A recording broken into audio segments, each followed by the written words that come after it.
Everyone. I'm Dr. T.S.Rangasamy. We are going to discuss on the topic desalination of brackish water.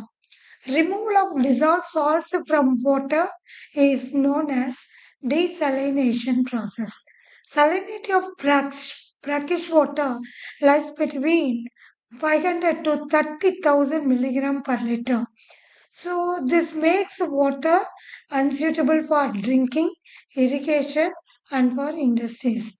The desalination is carried out by thermal distillation, membrane process such as reverse osmosis and electrodialysis, ion exchange method. Osmosis.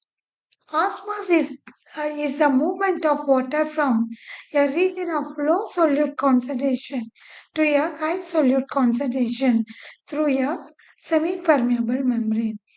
When an external pressure is applied, which forcing water molecules to move in the opposite direction, that is, solvent is forced to move from a higher concentration to lower concentration.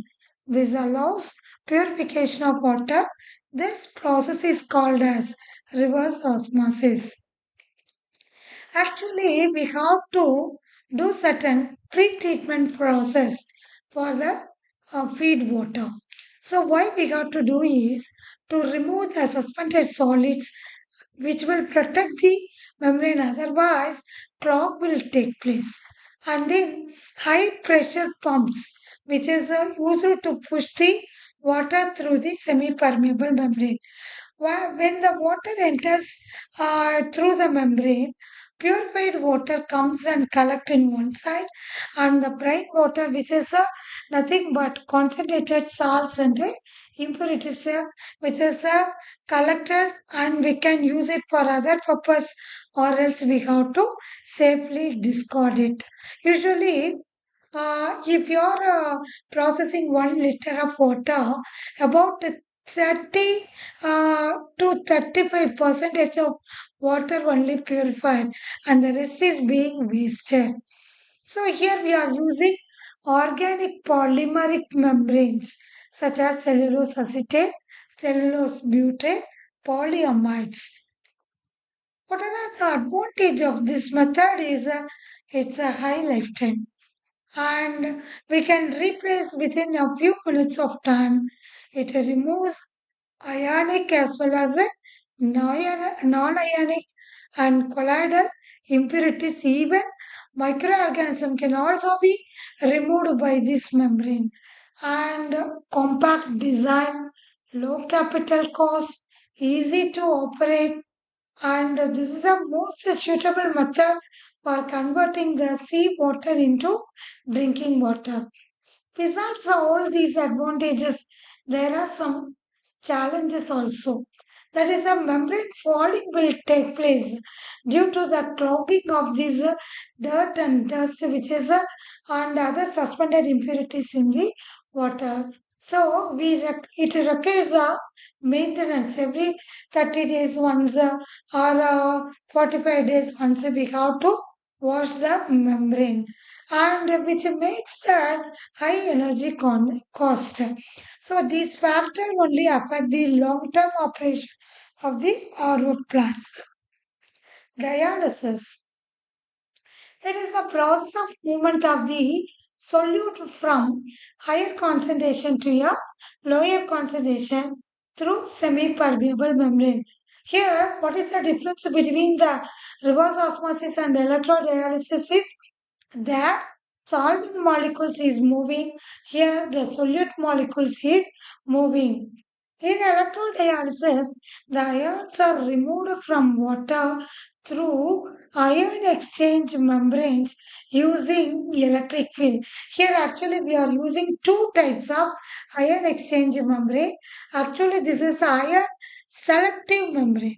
That is, one is a cation selective membrane and another one is a anion selective membrane. What do you mean by cation selective membrane? This membrane selectively allows the cations to pass through the membrane. Anion membrane allows only the anions.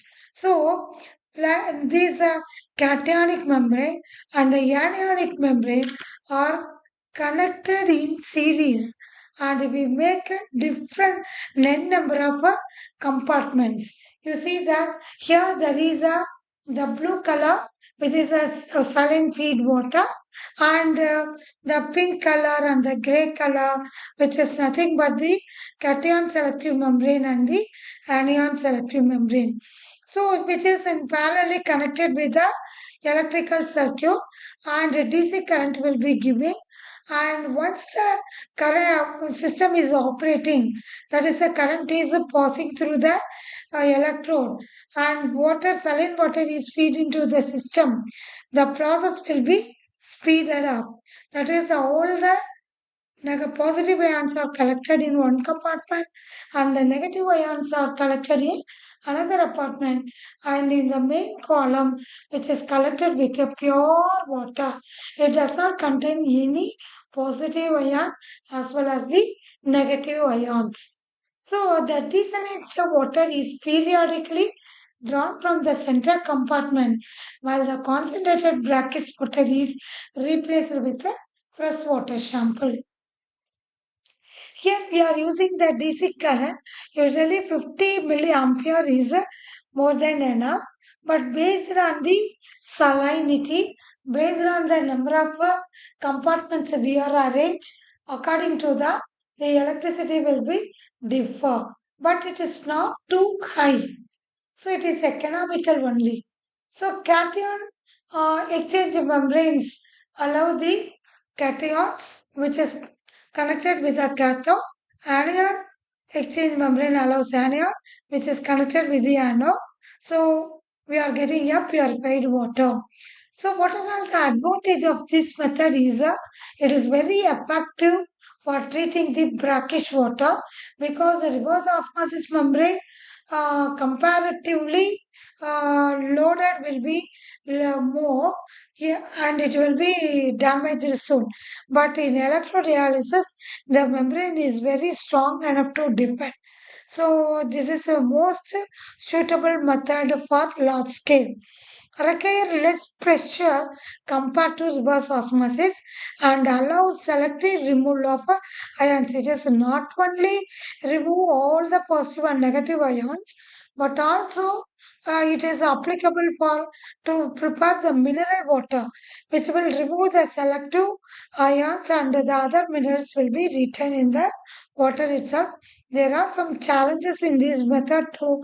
It is not suitable for high salinity water, and scaling is another problem. Corrosion is another problem, and the electrode maintenance is very difficult. So thank you.